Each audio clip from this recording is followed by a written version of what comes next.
तो हेलो दोस्तों, स्वागत है आपका। देखिए, आज हम करने वाले हैं पॉलिटेक्निक प्रवेश परीक्षा के बहुत ही महत्वपूर्ण और इम्पोर्टेंट क्वेश्चंस। ठीक है ना। कह लीजिए कि ये सारे क्वेश्चंस लगभग 2 से 3 बार आपके खास करके यूपी पॉलिटेक्निक प्रवेश परीक्षा में पूछे जा चुके हैं। ठीक है, एंट्रेंस एग्जाम में, है ना। तो आइए देखते हैं, ये सारे गणित के हैं। ठीक है, देखिए पहला क्वेश्चन हमारा क्या कह रहा कि 1 से 100 तक की प्राकृतिक संख्याओं का योगफल क्या होगा। ठीक है ना, 1 से 100 तक, ऐसा 1 से 100 तक की प्राकृतिक संख्याओं का योगफल। तो इसके लिए एक सूत्र है, ये सूत्र है आपका कि 1 से n तक, अगर एक स्टार्टिंग दिया हो और कहाँ तक है वो दिया हो, ठीक है ना, तक भी दिया हो, तो यहाँ पे एक सूत्र लगेगा प्राकृतिक संख्याओं के लिए, n कोष्टक में n+1 बाई 2। बात समझ में आई। n कोष्टक में n+1 बाई 2 अगर दिया रहे, मान लीजिए यहाँ पे जो है ना n तक भी रहना चाहिए। ठीक है ना, कभी कभी ऐसा पूछ जाएगा कि 1 से 100 की प्राकृतिक संख्याओं का योगफल क्या होगा, तो वहाँ पे तक नहीं रहेगा तो ये वाला नहीं लगेगा। ठीक है ना, ये वाला सूत्र तभी रहेगा जब वो 1 से n तक रहेगा, तक रहना जरूरी है। ठीक है, मतलब आपका जो आखिरी संख्या है वो भी रहे और जो पहला वाला संख्या है वो भी रहे, दोनों अगर दिया हो और उसका प्राकृतिक संख्या हो अगर वो, और दोनों आखिरी पॉइंट और फर्स्ट पॉइंट दिया हो, तो उसके लिए उसके योगफल का सूत्र ये है। ठीक है, n कोष्टक में n+1 बाई 2। तो आइए रख देते हैं। देखिए n का मान यहाँ पे क्या है, जो आखिरी पॉइंट है 100। ठीक है ना, तो इस पे रख देते हैं, तो ये हो जाएगा 100। ठीक है, और कोष्टक में 100+1, है ना, बटे में 2 हो गया। अब देखिए, ये 2 से ये 50 बार में कट जाएगा। ठीक है, क्या बचा आपका 50 कोष्टक में 101, इन दोनों का मल्टीप्लाई कर दे तो 5 एकम 5, 5 0 0, 5 एकम 5, ये 0 है तो यहाँ पे 0, यही आपका आंसर है। बात समझ में आई। आई होप कि आपको ये वाला क्वेश्चन समझ में आ गया होगा। ठीक है ना, ये सूत्र लिख लीजिए। एक तो ऐसे ही सूत्रों का मैं ना एक तो क्या कहते हैं वीडियो लाऊंगा। ठीक है, जिसमें सारे इंपॉर्टेंट जो सूत्र हैं वो होंगे। ठीक है,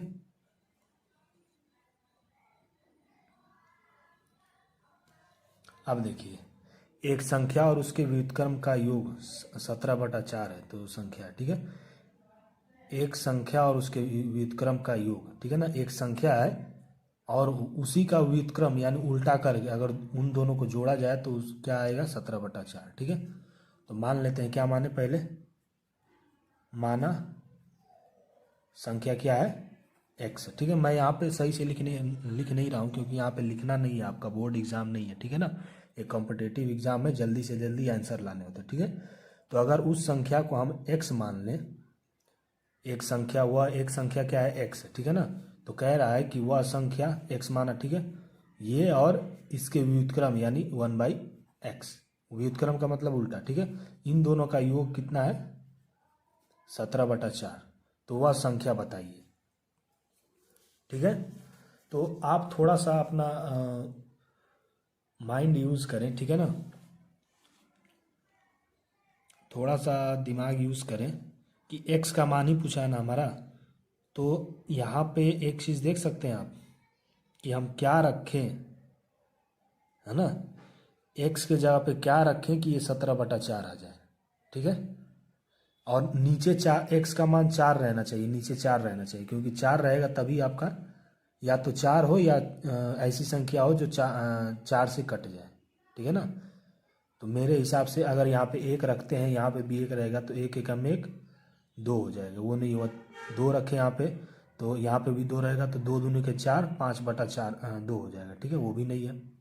3 रखें तो यहाँ पे भी 3 रहेगा और यहाँ पे भी। ठीक है, तो दोनों का गुणा कर दे, तितली के 9 + 1 10, 10/3 आ जाएगा, 10/3 नहीं है तो 3 भी नहीं होगा। ठीक है, अगर 4 रखे, यहाँ पे भी 4 और यहाँ पे भी 4 रहेगा, तो एलसीएम लेंगे तो 4 चौके 16 + 1 17, 17/4, यानी हम x का मान अगर 4 रखें तो आपका 17/4 आ जाएगा।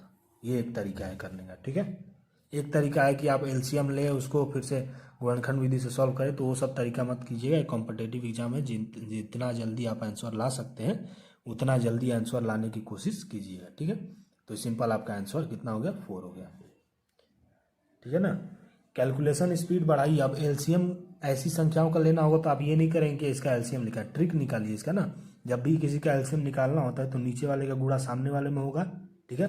और यहाँ प्लस रहेगा तो उसमें ये जोड़ देंगे, अगर माइनस रहेगा तो उसमें से एक घटा देंगे, और जो नीचे रहेगा वही लिख देंगे, ठीक है ना, उसके बटे में।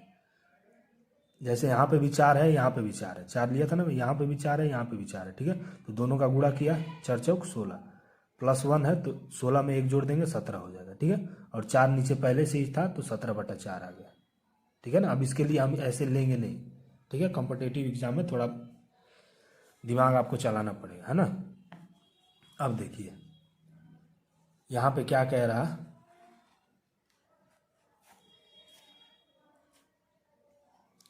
यहाँ पे कह रहा है कि गुणनफल इतने का इकाई का अंक क्या होगा, ठीक है ना। देखिए कभी भी संख्या दे दे और उसके घात पे कुछ दे दे, ठीक है, और पूछे कि इसको सॉल्व करने पे इसका इकाई का अंक क्या होगा, उसके लिए मैं आपको तरीका बताता हूँ, ठीक है। देखिए किसी भी संख्या के ऊपर जो भी घात दिया रहेगा, ठीक है ना, किसी भी संख्या के ऊपर अगर जो भी घात दिया रहेगा उसमें सिंपली क्या करना है कि आपको उस घात में 4 से भाग दे देना है,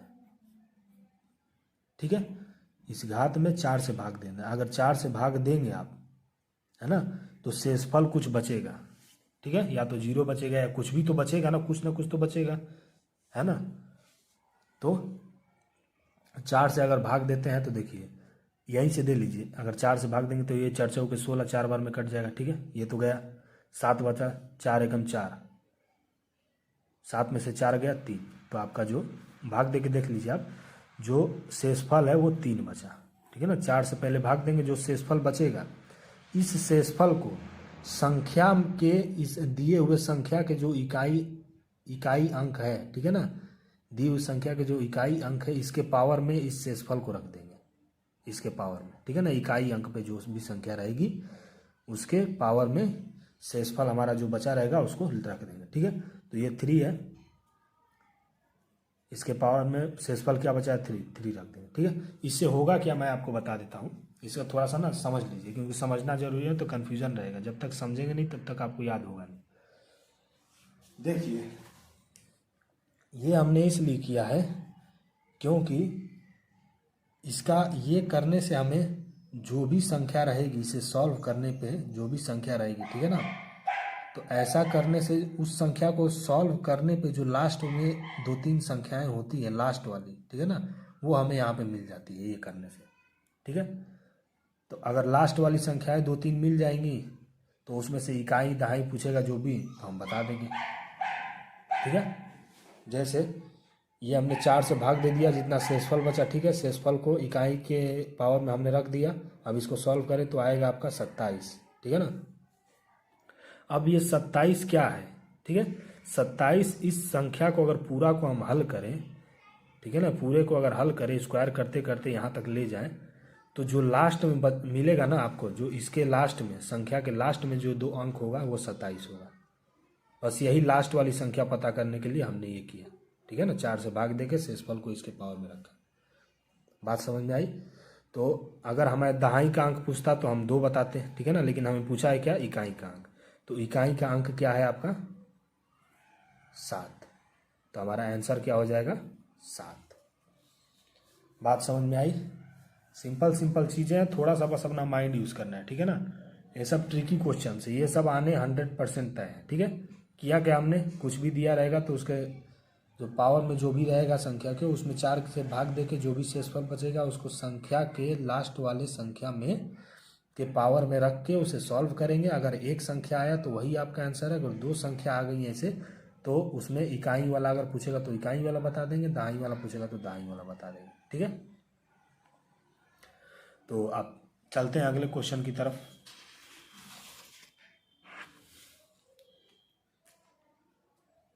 देखिए अगला क्वेश्चन हमारा ये है, देखिए ये दिया हुआ है ना, तो एक बात यहाँ पे ध्यान दीजिएगा कि ये जो पूछा है, ठीक है ना, ये क्या है, 1 से लेके n तक के विषम संख्याओं के वर्गों का योगफल, यह है ना।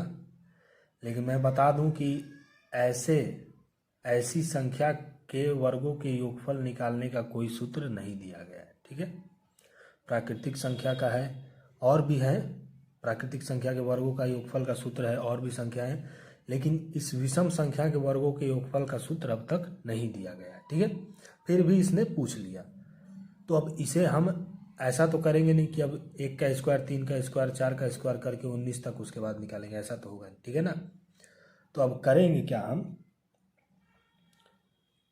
1 मिनट, अब इसे क्या करेंगे, हम इसको तोड़ेंगे, ऐसे तोड़ेंगे, ऐसी संख्याओं में तोड़ेंगे जिसका सूत्र मिल पाए हमें। ठीक है, जैसे ये प्राकृतिक संख्याओं के वर्गों के योगफल का सूत्र इसने दे रखा है। ठीक है ना, तो ऐसा तोड़ेंगे कि एक तो हमें ये पहले मिल जाए, क्योंकि इसके जगह पे हम इसे रख सकते हैं।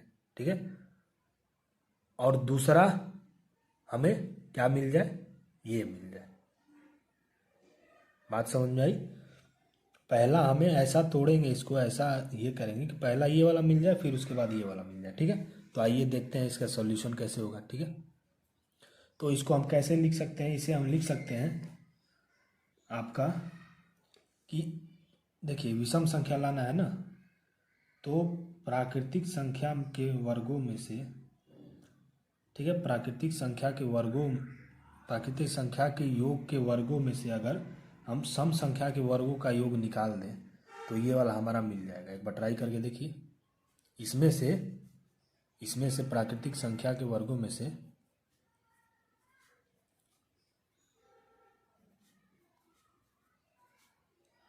ठीक है, प्लस डैश डैश डैश 18 का स्क्वायर प्लस 19 का स्क्वायर। ठीक है, इसमें से अगर हम सम संख्या के वर्गों का योगफल निकाल दें,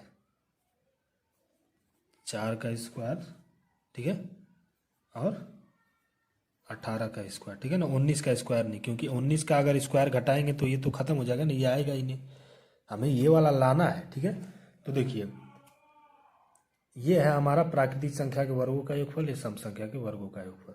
अगर इसमें से हम इसको निकाल दें, जैसे 2 का स्क्वायर घटा दें, इसमें से 2 का स्क्वायर घटा देंगे, फिर 4 का स्क्वायर, 4 का स्क्वायर घटा दें, 18 का स्क्वायर, 18 का स्क्वायर घटा दें अगर, तो हमारा 1, 3, 5, 7, 9 यही तो बचेगा ना, यही तो प्राकृतिक संख्या है, यही वाली चीज़ें बचेंगी। तो इसको हम ऐसे लिख सकते हैं। ठीक है, अब इनका सूत्र दिया गया है, इसका भी अभी सूत्र नहीं है, इसे भी थोड़ा सा तोड़ना है अभी। ठीक है ना, ठीक है, तो इसका अभी हम देखेंगे। ठीक है, अब देखिए यहाँ पे प्राकृतिक संख्या के वर्गों के योगफल का सूत्र ये दिया है।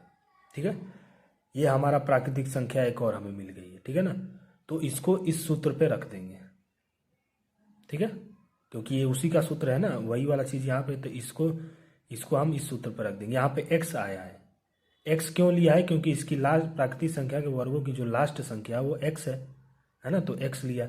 यहाँ पे प्राकृतिक संख्या के वर्गों के योगफल का जो लास्ट संख्या है वो 19 है।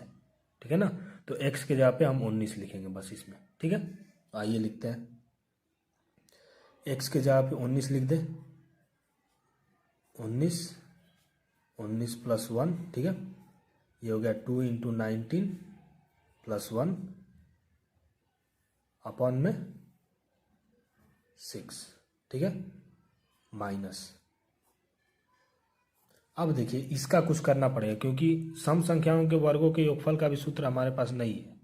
ठीक है ना, प्राकृतिक संख्याओं के वर्गों के योगफल का सूत्र हमारे पास है। ठीक है, तो अगर इसमें से हम इसका स्क्वायर करेंगे तो क्या आएगा, 4 आएगा, इसका स्क्वायर करेंगे तो 16 आएगा, इसका स्क्वायर करेंगे तो 6 का 36, यानी जो भी संख्याएं आएंगी वो पहली वाली संख्या से डिविजिबल होंगी।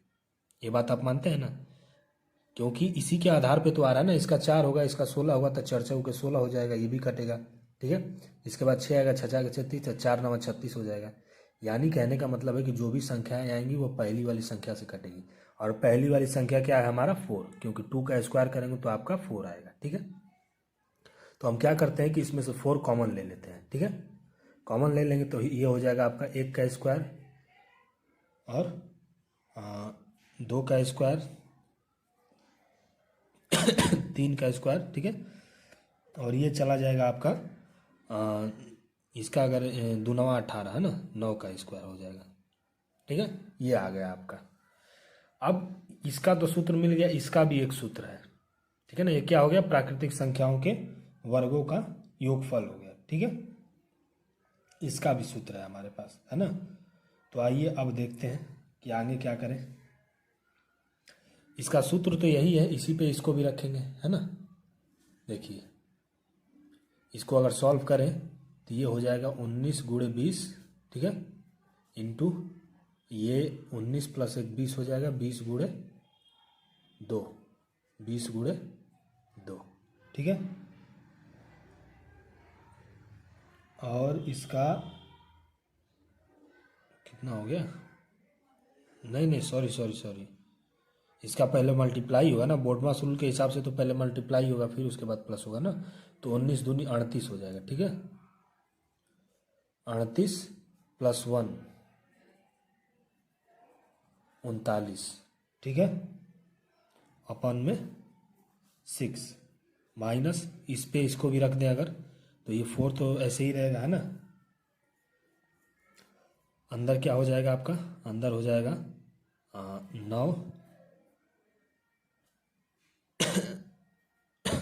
9 प्लस 1 2 इंटू 9 प्लस 1, ठीक है, अपन में 6। बात समझ में आई। अब इसको क्या करना है, अब देखिए इसके आगे मुझे लगता है कि आप सॉल्व कर लेंगे, ठीक है। इसका एलसीएम ले लेंगे, है ना। इसका एलसीएम दोनों का लेंगे तो 6 एलसीएम ही होगा, 6, ठीक है। 6 एलसीएम होगा तो इसको ऐसे ही उतार देंगे यहाँ पे, 19 गुणे 20 गुणे 38 प्लस 1, इसको जोड़ दीजिएगा 39 हो जाएगा, ठीक है। इसको भी ऐसे ही उतार देंगे, 4 गुणे 9 गुणे 10 गुणे 18 प्लस 1, ठीक है। अब इसके आगे आप खुद सॉल्व कर लीजिएगा, है ना। इसको आप कैलकुलेशन करना है तो खुद आप सॉल्व करके जो आंसर आएगा वही इसका आंसर रहेगा, ठीक है। इसके लिए मैं सूत्र लाऊंगा, ठीक है ना। ऐसे क्वेश्चन जो है आपके ये बहुत ही इंपॉर्टेंट है, ठीक है। ये 2 या 3 क्वेश्चन पूछे जाएंगे और एक क्वेश्चन 4 नंबर का है यूपी पॉलिटेक्निक में, आपको पता होना चाहिए, ठीक है। ये क्वेश्चन हो गया। अब देखिए अगला क्वेश्चन हम देखते हैं लॉग वाला, ठीक है। लॉग वाला कैसे करेंगे वो मैं आपको बताता हूँ। देखिए इसके लिए ना कुछ कॉन्सेप्ट हैं वो मैं आपको बताता हूँ, ठीक है।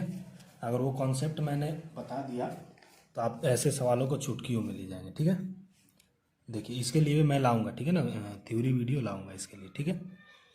देखिए कभी भी लॉग के नीचे अगर यहाँ पे कुछ ना लिखा हो तो समझ लीजिए कि वहाँ पे 10 है, ठीक है ना। बात समझ, जैसे हम कोई भी संख्या लेते हैं तो अगर इसके ऊपर कोई भी घात नहीं है तो लेकिन हमें पता है कि इसके ऊपर एक घात है, ठीक है। वैसे ही लॉग के नीचे अगर यहाँ पे तो 10 लिखा है, अगर 10 ना भी लिखा हो तो समझ लीजिए कि यहाँ पे 10 है, ठीक है ना। आप लिख सकते हैं 10, ठीक है। ये कंपलसरी है लॉग के साथ, ठीक है। अब देखिए ऐसे दिया हो 10 की घात x या कुछ भी, ठीक है ना, और बराबर y, तो ये 10 है। लॉग को हटाने का तरीका, आसान तरीका यही है कि जो इसके नीचे 10 है उसको बराबर के इस साइड में ले जाएं। अगर 10 को बराबर के इस साइड में ले जाते हैं तो लॉग ऑटोमेटिकली अपने आप हट जाएगा, ठीक है। अब सवाल आता है कि जब इधर जाएगा तो यहाँ पे जाएगा कैसे, या क्या यहाँ पे मल्टीप्लाई होगा, डिवाइड होगा, या क्या होगा। तो जब भी यहाँ से कोई भी संख्या, मान लीजिए अभी तो 10 दिया है, अगर कोई मान लीजिए 19 दिया हो, 20 दिया हो, कोई भी संख्या लॉग के साथ हो अगर बराबर के उस साइड में नीचे, ठीक है ना, ऊपर नहीं नीचे, बराबर के दूसरे साइड में ले जाएं तो ये वाली जो संख्या है यहाँ पे जो भी संख्या रहेगी, ठीक है, बराबर के इस साइड में जाके यहाँ पे जो संख्या रहेगी वो इसके पावर में चली जाएगी। ये वाली संख्या इसके पावर में चली जाएगी। कैसे, देखिए अगर यहाँ से मैं 10 को उधर ले जाता हूँ तो लॉग ऑटोमेटिकली हट जाएगा, ठीक है। 10 को उधर ले जाऊँ तो अब ये जो y है ना ये 10 के पावर में आ जाएगा, ऐसे, ठीक है। ये कॉन्सेप्ट आप याद कर लीजिए, आप नोट कर लीजिए, ठीक है। कोई भी संख्या लॉग के साथ नीचे वाली जगह पे हो, ठीक है ना, नीचे हो, उसको बराबर के इस साइड में ले जाएंगे अगर, तो यहाँ पे जो संख्या रहेगी ना, इस संख्या के यहाँ पे जो संख्या रहेगी उसके पावर में चली जाएगी, ठीक है, और लॉग हट जाएगा। जो संख्या यहाँ पे है वो ऐसे ही रह जाएगी, लॉग आपका हट जाएगा, ठीक है। तो यहाँ से हमें x का मान मिल गया 10 की पावर y। ये तो रहा हमारा पहला कॉन्सेप्ट, ठीक है। अब दूसरा कॉन्सेप्ट देखिए, अगर log 10 10 ऐसे दिया हो, ठीक है ना, जैसे log ऊपर भी 10 हो और नीचे भी 10 हो, ठीक है, तो इसका मान हमेशा 1 होता है। कैसे, इसको हम लिख सकते हैं, इसको एक तरीका और है लिखने का, ठीक है ना। कैसे 1 आया वो मैं बता रहा हूँ, ठीक है। इसको एक तरीके से और लिख सकते हैं, कैसे, log 10 अपॉन log 10, ठीक है, इसको ऐसे लिखते हैं, ठीक है ना। जो ऊपर हो log को एक बार उसके साथ ले लेंगे और जो नीचे संख्या हो log को बटे में करके उसके साथ ले सकते हैं, ठीक है। जरूरी नहीं है कि 10 ही हो, लेकिन मैं इसलिए बता रहा हूँ कि जब 10 ऊपर हो या 10 नीचे हो, ठीक है, एक ही संख्या दोनों जगह हो, बात समझ में आ रही, एक ही संख्या दोनों जगह हो तो उसका मान 1 आता है, ठीक है। ये रहा हमारा दूसरा कॉन्सेप्ट, ठीक। अब देखिए, अब x का मान आया है 10 के घात y। अब इसको हम देखें अगर, तो इसको लिख सकते हैं हम क्या, log, ये x पावर में नहीं है, ठीक है ना, गुणे में है x, ठीक है। ये 1000 जो है नीचे है आपका, ठीक है, तो 1000 को हम लिख सकते हैं 10 की घात 3। क्या लिख सकते हैं ऐसा, आप कहेंगे जी सर। और जो एक्स स्क्वायर है उसको ऐसे ही रहने देंगे, ठीक है। एक्स स्क्वायर अगर यहाँ पे है ना तो आप समझ लेंगे कि इसके ऊपर ही है, ठीक है ना। यहाँ पे अगर है तो समझ लीजिए कि इसके ऊपर ही है, ठीक है।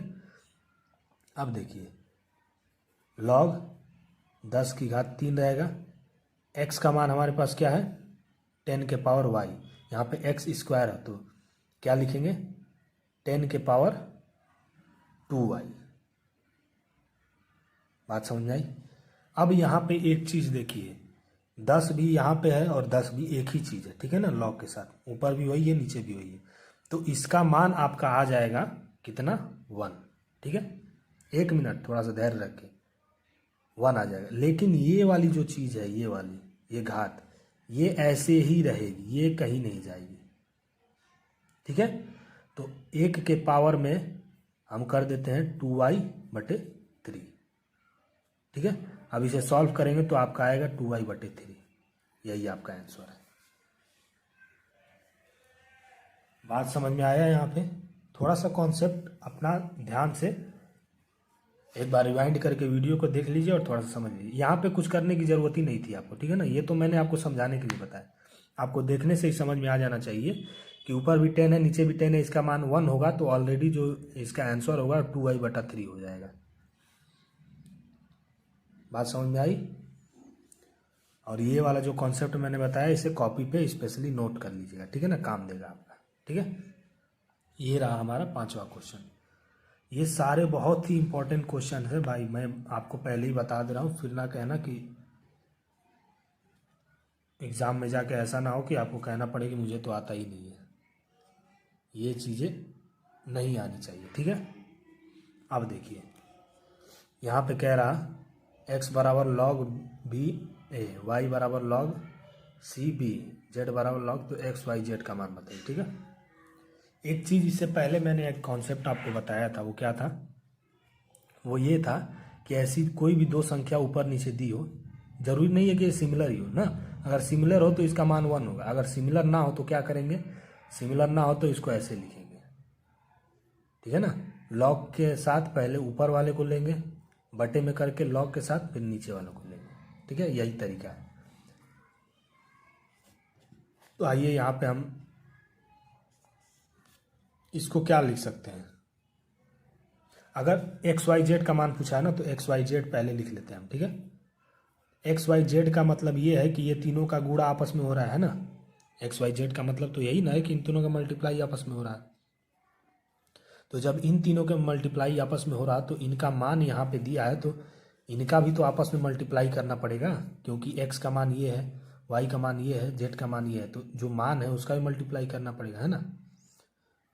तो आइए करते हैं, log बी ए, ठीक है, इंटू, सॉरी वाई नहीं ना रहेगा, log C B into log A C, ठीक है। अब देखिए अब इसे हम कैसे लिख सकते हैं, इसको लिख सकते हैं लॉग को पहले इसके साथ लिखेंगे बटे में करके, लॉग को फिर इसके साथ लिखेंगे, ठीक है। लॉग ए बटे में लॉग बी, ठीक है, इनटू इसे लिखेंगे लॉग बी बटे में लॉग ए, सॉरी लॉग सी, ठीक है। इसे लिखेंगे लॉग सी बटे में लॉग ए। बात समझ में आ गई। ये हमारा एक्स वाई जेड, ठीक है। अब यहाँ पे देखिए लॉग ए ये दोनों आपस में कट गया, लॉग बी ये भी कट गया, लॉग सी ये भी कट गया। तो बचा क्या आपका, बच गया sorry Y Z is equal to 1, ठीक है। यही आपका आंसर है। समझ में आया कॉन्सेप्ट। ऐसे सवालों के लिए भले ही आपने यहाँ पे पेन चलाया, ठीक है, मैंने भी यहाँ पे पेन चलाया, लेकिन ऐसे सवालों के लिए पेन नहीं चलाते, क्योंकि एक्स वाई जेड से पता ही चल रहा है कि इसका मल्टीप्लाई करना है, ठीक है। इसे ए बटा में बी लिखेंगे, इसे बी बटा में सी, इसे सी बटा में, तीनों सब आपस में कट जाएगा, आंसर 1 आएगा, ठीक है। प्रैक्टिस मेक्स मैन परफेक्ट, याद रखिए, ठीक है ना। और खास करके मैथ में, ठीक है। ये केमिस्ट्री और फिजिक्स नहीं है कि फिजिक्स में भी तो समझना पड़ता है, लेकिन कुछ चीज़ें याद करनी पड़ती है, ठीक है ना।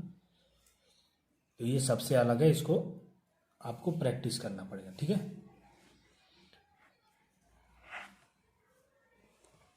अब चलते हैं हम अगले क्वेश्चन की तरफ, ठीक है। देखिए सेम क्वेश्चन वही है, ठीक है ना। अब आप इसका आंसर दीजिए, मेरे ख्याल से आपको इसका आंसर आ गया हो, ठीक है। अब मैं करूँगा नहीं, इसे सिर्फ बता रहा हूँ। लॉग ए बटा में लॉग बी बटा में लॉग सी बटा में लॉग ए, ठीक है। ए से ए कट गया, बी से बी कट गया, सी से सी कट गया, काम खत्म। आंसर कितना आया 1। ये वाला क्वेश्चन भी सॉल्व।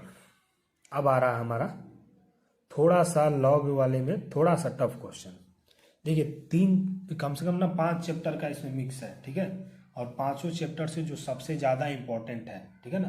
अब तक आपने कुछ अगर पढ़ा भी नहीं है, ठीक है, अगर कुछ आपने पढ़ा भी नहीं है अब तक, तो भी ये वीडियो देख के जाएंगे तो आपको बहुत हेल्प मिलेगी, ठीक है ना, क्योंकि यहाँ पे सारे इंपॉर्टेंट क्वेश्चन हैं, ठीक है। अब देखिए लॉग ए है 9 है बराबर 2, लॉग बी है 8 है 3, ठीक है। तो लॉग ए और बी का मान बताएं, ठीक है ना। तो यहाँ से हमें निकालना पड़ेगा क्या, ए और बी का मान, तभी तो ए और बी का मान यहाँ पे रखेंगे तो हमारा मिलेगा, है ना। तो इससे पहले वाले में मैंने आपको दिखा देता हूँ, है ना, कि मैंने बताया है। इससे पहले वाले में मैंने आपको यहाँ पे बताया था कॉन्सेप्ट, ठीक है। यहाँ पे मैंने बताया था, याद है आपको, कि जो नीचे रहेगा उसे बराबर के इस साइड में जाएंगे तो लॉग हट जाएगा, और यहाँ पे जो है वो यहीं रहेगा, ठीक है। और ये जो है इधर जाएगा तो यहाँ पे जो संख्या रहेगा ना इसके पावर में चला जाएगा ऐसे, ठीक है। तो यही वाला मेथड अब आपको कहाँ यूज़ करना है, यहाँ पे, ठीक है ना। इसको अगर करें हम तो ए है ना नीचे, ए अगर बराबर के इस साइड में ले जाए तो 9 यहीं पे रहेगा, लॉग आपका हट जाएगा, ठीक है। तो ये 2 जो है इसके पावर में आ जाएगा, ए के पावर में 2, ये हो गया आपका, ठीक है। इसको ऐसे ही करें, इसका हो जाएगा 8 बराबर बी के पावर 3, ठीक है।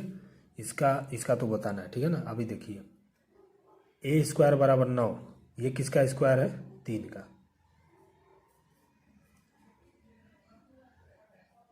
3 का स्क्वायर, ये ए स्क्वायर, घात दोनों बराबर है तो नीचे वाली संख्या भी बराबर हो जाएगी। ए का मान हमें मिल गया 3। इसे देखिए ये क्यूब है ना, ये किसका क्यूब है, ये 2 का क्यूब है, ये बी का क्यूब। देखिए घात बराबर है तो बी का मान आपका मिल गया 2, ए का मान मिल गया 3, बी का मान मिल गया 2। बस इन्हीं मानों को यहाँ पे रख देना है, ठीक है। लॉग बी का मान आपका है 2, ए का मान है 3, यही आपका आंसर है, ठीक है। अगर ऐसा भी आंसर ना दिया हो ऑप्शन में तो अगर दूसरे टाइप का ऑप्शन दिया, मान लीजिए इसको अगर और सॉल्व करना चाहें, ठीक है, अगर ये ऑप्शन में रहेगा तो टिक लगा देंगे, क्या पता ये ऑप्शन में ना हो, थोड़ा सा और डीप में जाके आंसर दे, है ना।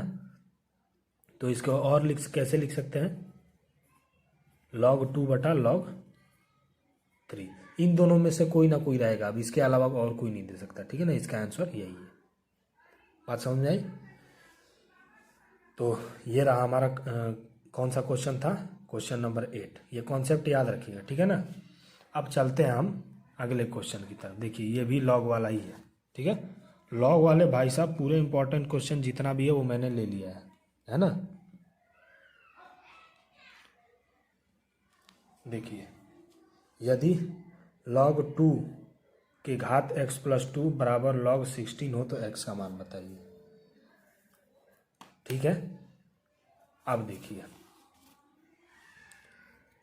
अब थोड़ा सा यहाँ पे कोई रूल नहीं लगेगा, ठीक है ना। यहाँ पे क्या लगेगा, यहाँ पे जो सिंपल रूल होता है, ठीक है, वो लगाते हैं पहले, है ना। ये log 2 की घात ये है, ये log 16 है। तो log 16 को क्या हम ऐसा बना सकते हैं log 2 के जैसा? आप कहेंगे हाँ, क्योंकि 16 किसका 16 किसका है। अगर 16 को क्या लिख सकते हैं हम, 2 दूना के 4 दूनी के 8 दूनी 2 के पावर 4 लिख सकते हैं, ठीक है। तो लिख दीजिए log 2 के पावर 4, और यहाँ पे क्या है log 2 के पावर x प्लस 2। अब यहाँ पे देखिए log 2 संख्याएं दोनों बराबर है ना, दोनों संख्याएं बराबर है। तो जैसे पावर बराबर होने पर संख्याएं बराबर होती हैं, ऑटोमेटिक हो जाती हैं, वैसे ही संख्याएं बराबर होने पे उसके पावर भी ऑटोमेटिक इक्वल हो जाते हैं, ठीक है। तो ये बराबर है तो ऊपर वाला भी इक्वल हो जाएगा, x plus 2 is equal to 4। तो x का मान क्या मिल जाएगा आपको, x का मान मिल जाएगा, ये इधर जाएगा घटेगा तो x का मान मिल जाएगा आपको 2। बात समझ में आई होप कि आपको समझ में आ गई होगी, ठीक है। अब देखिए, अब चलते हैं हम अगले क्वेश्चन की तरफ, ठीक है। ये थोड़ा सा मुझे लग रहा है नहीं, ठीक ही ठाक है, कोई ये नहीं है ना। अब देखिए ये क्या है आपका, यहाँ पे ये दिया है, ठीक है, ये पूछा है ना। यहाँ पे देखिए, यहाँ पे जो भी इस वाले यहाँ पे जो भी संख्या रहेगी इसकी पावर में कुछ भी रहेगा। एक कॉन्सेप्ट यहाँ पे भी ले लीजिए, ठीक है। क्या, अगर हमारा log b हो और ऊपर हो a की घात 3, अगर ऐसा हो तो इसे हम लिख सकते हैं 3 log a b। ये जो घात है वो चला जाएगा यहाँ, ठीक है ना। अगर यहाँ ये वाला है कोई संख्या तो ये अगर इधर जाएगा तो इसके घात में आ जाएगा, ठीक है, ऐसे लिख सकते हैं। ये एक और कॉन्सेप्ट है। तो यहाँ पे वही चीज़ दिया है, तो इसको 3 को हम यहाँ से आया है, ऑलरेडी आ चुका है, इसको फिर से जहाँ था वहीं पे ले जाएंगे, ठीक है। log 8 x की घात 3, ठीक है, बराबर 2। ये हो गया। अब अब देखिए यहाँ पे क्या कर सकते हैं हम, log को हटाना पड़ेगा, तभी तो log को हटाने के लिए यहाँ पे जो संख्या है इसको बराबर के इधर ले जाएंगे, है ना। मैंने बताया था आपको, बराबर के इधर ले जाएंगे तो क्या हो जाएगा आपका एक्स क्यूब, तो ऐसे ही रहेगा, बराबर के इधर ले जाएंगे तो ये 8 ऐसे ही रहेगा। यहाँ पे जो संख्या है इसके स्क्वायर में आ जाएगी, ये भी मैंने बताया था आपको, ठीक है ना। तो एक्स क्यूब है, इसको अगर तोड़े हम, मतलब तोड़े नहीं, इसका स्क्वायर करें तो हो जाएगा 64। अब हमें 64 को क्या लिख सकते हैं आपको पता है, 64 को हम लिख सकते हैं 4 की घात 3, क्योंकि घात के बराबर घात लाना जरूरी था हमें, ठीक है ना। क्यों, तभी तो एक्स का मान आएगा यहाँ पे, जब घात की घात बराबर रहेगा तो एक्स का मान अब खुद ही आ जाएगा, है ना। तो देखिए यहाँ पे घात और घात दोनों बराबर है। 4 का स्क्वायर करके देख लीजिए, अरे क्यूब करके, 4 चौके 16 चौके 64, ठीक है यहाँ पे। तो यहाँ से x का मान क्या मिल जाएगा 4, यही आपका आंसर है, x का मान आपसे पूछा है, ठीक है। तो ये रहे हमारे टोटल कितने क्वेश्चन, 10 क्वेश्चन, सारे मोस्ट इंपॉर्टेंट है, कोई भी इधर से फेंकू सवाल नहीं है ना, सारे मोस्ट इंपॉर्टेंट है, ठीक है। तो ये हमने कितने क्वेश्चन कर लिए अब तक, ये देखिए लॉग वाले मैंने 3 कॉन्सेप्ट आपको बताए हैं। पहला ये वाला, ठीक है ना, क्यूब रहेगा तो इधर आ जाएगा, यहाँ पे कोई संख्या रहेगी, अगर हटाना रहेगा तो यहाँ पे जो संख्या रहेगी उसके क्यूब में आ जाएगा। ठीक है, पहला ये कॉन्सेप्ट ये था, दूसरा कॉन्सेप्ट हमारा ये था। ठीक है ना, और ये इसे नोट कर लीजिएगा, बहुत ही इंपॉर्टेंट है। ठीक है, तो ये रहा हमारे 10 मोस्ट इंपॉर्टेंट क्वेश्चंस। अब मिलते हैं हम अगले वीडियो में और भी ज़्यादा इंपॉर्टेंट क्वेश्चंस के साथ।